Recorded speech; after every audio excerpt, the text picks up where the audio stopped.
बिस्मिल्लाह। चलिए आज एक कहानी सुनते हैं। दूर, बहुत दूर रेगिस्तान की कहानी, जहां रात में रेत के टीले चांदनी में ऐसे चमकते हैं जैसे सोने के पहाड़ हों।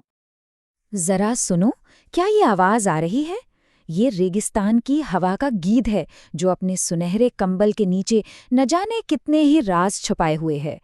ऐसे ही एक गांव अल रिमाल में, जहां खजूर के पेड़ हवा में हौले हौले झूमते थे, हसन नाम का एक लड़का रहता था। हसन? अरे वो तो कमाल का लड़का था। रात में आसमान को देखकर सारे तारों के नाम बता देता, रेत पर लोमड़ी के पैरों के निशान पहचान लेता, और जब वो कुरान पढ़ता था तो उसकी आवाज में जैसे शहद घुला हो। पर उसकी एक आदत थी जो किसी के बस में नहीं थी, उसकी जिज्ञासा, उसका कौतूहल, जो एक जंगली घोड़े की तरह हमेशा उसे नई नई चीजें खोजने के लिए दौड़ाता रहता था। गांव के ठीक उस किनारे पर, जहां आखिरी मिट्टी का घर खत्म होता था, वहां एक पुरानी टूटी फूटी मस्जिद के खंडहर थे। एक ऐसी जगह जिसके बारे में कोई भी बात नहीं करना चाहता था। गांव के बड़े बुजुर्ग जब भी शाम को साथ बैठते तो दबी आवाज में एक दूसरे को याद दिलाते, मगरिब के बाद वहां कभी मत जाना। वो जगह रेत की यादों की है और उन जिन्नों की जो सूरज ढलने के बाद जागते हैं। गांव के कहानीकार समीर चाचा अपनी आंखों में एक चमक के साथ बताते थे, बच्चों, जिन हमारी तरह नहीं होते। वो बिना धुएं वाली आग से बने हैं। कुछ अच्छे होते हैं, कुछ शरारती, पर एक बात सब में एक जैसी है, उन्हें अपनी तन्हाई बहुत बहुत प्यारी होती है। हसन के अब्बा भी उसे बड़े प्यार से समझाते थे, बेटा, अल्लाह ने हमारे और अनदेखी दुनिया के बीच कुछ पर्दे रखे हैं, और समझदारी इसी में है कि हम उन पर्दों का सम्मान करें।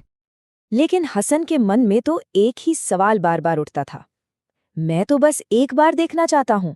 क्या सच में वहां कुछ है? और अगर है भी तो सिर्फ देखने में क्या हर्ज है?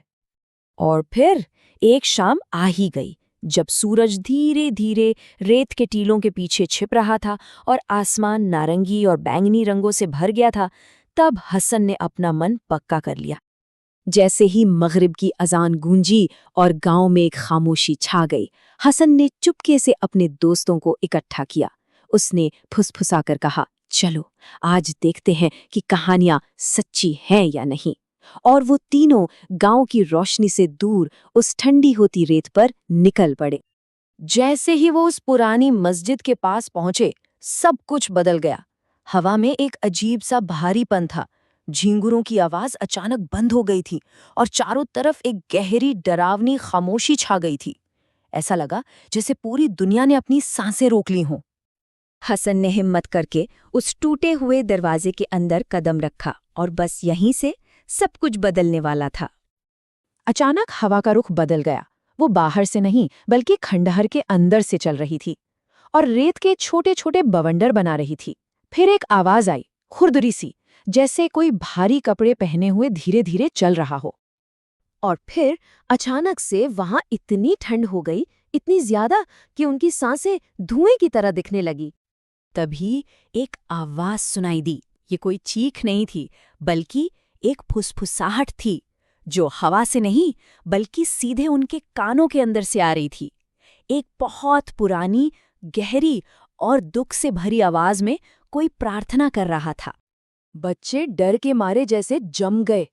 तभी सामने की दीवार से एक लंबा, गहरा साया धीरे धीरे अलग हुआ। वो बहुत ऊंचा था, जिसका कोई चेहरा नहीं था, कोई आंखें नहीं थीं, बस एक मौजूदगी थी जिसमें एक अजीब सी, बहुत बड़ी ताकत महसूस हो रही थी।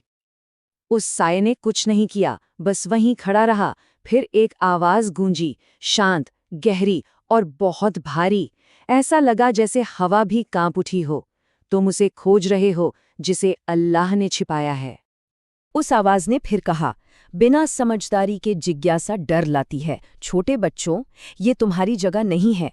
वापस जाओ, इससे पहले कि ये पर्दा हमेशा के लिए बंद हो जाए। भागो! बस यही लफ्ज हसन के मुंह से निकला। वो तीनों बिना पीछे देखे भागे। तब तक भागे जब तक उन्हें अपने गांव की पीली रोशनी और अपने घर की सुरक्षा नहीं दिख गई। हसन हांफता हुआ घर में घुसा। उसके अब्बा ने उसे देखा और वो सब समझ गए। उन्होंने उसे डांटा नहीं, बस अपने पास बिठाया और लालटेन की तरफ इशारा करके बड़े प्यार से कहा, बेटा, जिज्ञासा एक अच्छी चीज है, लेकिन वो इस आग की तरह है। उन्होंने समझाया, अल्लाह ने कुछ चीज़ें हमारी नज़रों से दूर रखी हैं, हमारी हिफाजत के लिए। जिन्नों की भी अपनी एक दुनिया है, अपनी इबादत है, ठीक हमारी तरह। हमें उनसे डरने की ज़रूरत नहीं, पर उनकी दुनिया का सम्मान करना चाहिए। आज तुमने बिना रोशनी के अंधेरे में कदम रखा और तुमने आग को छू लिया। उस रात हसन सो नहीं पाया, वो बस सोचता रहा।